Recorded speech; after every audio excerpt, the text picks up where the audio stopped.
Hey YouTube, OG Kicks 86, that's Kicks with the Z, back with another sneaker review. As always, just a quick disclaimer, my channel is not about hype. It's more here to help somebody making a buying decision on a sneaker one way or another. Anyways, with that, let's go ahead and get started. What we have here today, let's go ahead and get started with the size label.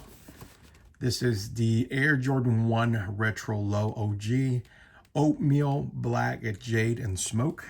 So just a standard Air Jordan 1 box. What is in it is not standard, however. No other kind of special paper or anything like that. I have my certificate, I guess, from GOAT there. So these are actually, I think the name for these is like the Oatmeal or the Rui Hachimura Air Jordan 1 Low OGs. So these released back in January of this year. These were an overseas exclusive from my understanding. They released back in January. And then I was actually able to pick these up off of GOAT in October. Again, just waiting for the right price. I think retail on these was like $160 when they released. I paid right around $185, something like that, with fees and taxes and all that. It ended up coming out to be right around $216, which I didn't think was bad at all. So let's go ahead and get into the shoe here. So what you have here is going to be like a suede material that runs all the way from the tongue all the way down here to the actual front of the shoe.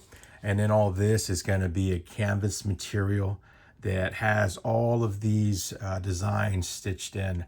I thought it was a beautiful shoe. So I didn't even know these released until right around probably March. Somebody I work with actually showed me the shoes, and they were like, "Man, did you see these shoes?" And they're not even a sneakerhead or anything, but they just happened to come across their feed.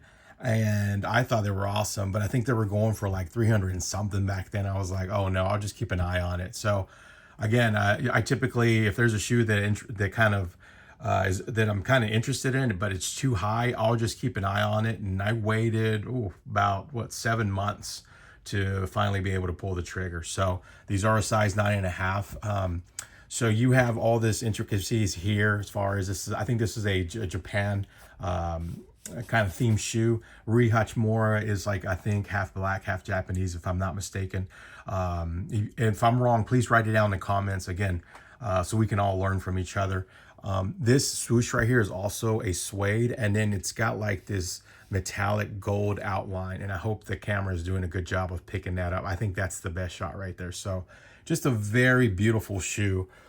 You also have the suede back here, and then you have the Air Jordan logo down here. The thing about me is I love gum bottom shoes. So when I saw these and you have the gum bottom as well, that was just that's just what sealed it for me. So as far as the midsole, it is a little bit of that sail color that we're used to, not over the top or anything like that, but it goes really good with the shoes aesthetics, which I really liked. As far as for the back of the tongue, just your standard Air Jordan tongue. It's got kind of like that that very silky material on the back end. And then for the insoles, I thought this was pretty cool. You do have this is the Rui Hachimura logo. I believe he has to be a Jordan athlete in order to get this. So that is his logo there. I remember when the Jordan 8, the Rui's came out, they were like that weak, like Timberland color. I really liked those. I wasn't able to get those. And then the resale is still a little too high for me right now. So I did say these are an overseas exclusive. So they did come in with this tag here.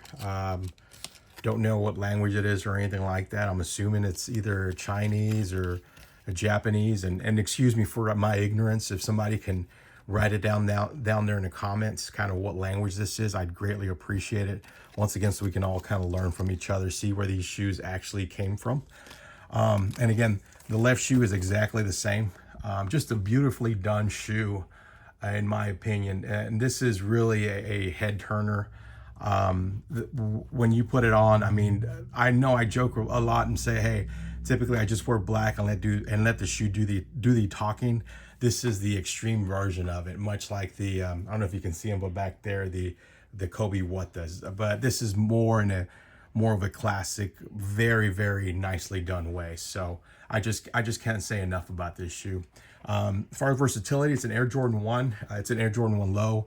Most people would agree that that you can wear this with shorts or pants. The other thing is, it is so nice. I really do think you can dress this up and just let this be your accent piece. You know how people usually have like maybe like a crazy sock or maybe handkerchief or an accessory. This is literally the accessories, and that's the way that I look at it. And again, that's just my humble opinion.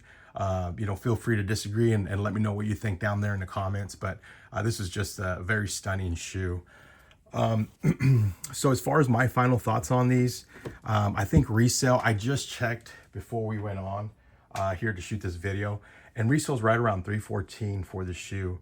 I'd probably say that's a little bit too high, not because it's a bad shoe, but I always think about how many wears am I going to get out of something, you know?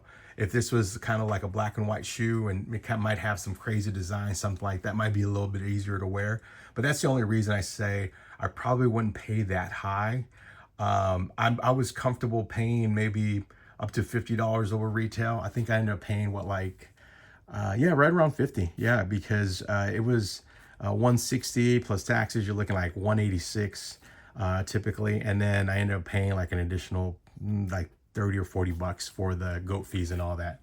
But so that's just my opinion. I would just wait for the prices to drop on these. But again, if this is a grail shoe that you're thinking, hey, I gotta have that, you know, you might have some family ties or something like that to this shoe. You might have some Japanese heritage, and this might be your grail. You will not be disappointed. I mean, you know, a shoe is worth differently to different people. I can only give you my perspective, and I hope it helps you out. Anyways, let me know if you were able to pick these up, or if there was another shoe that was your grail and that you were waiting on. Go ahead and write down in the comments if you did pick it up. Let me know what you think. Did you like it? Did you hate it? Again, this is just my opinion. Feel free to disagree. And I'll see you guys on the next sneaker review. OG Kicks, that's Kicks with the Z86, and I'll see you on the next one. Take care.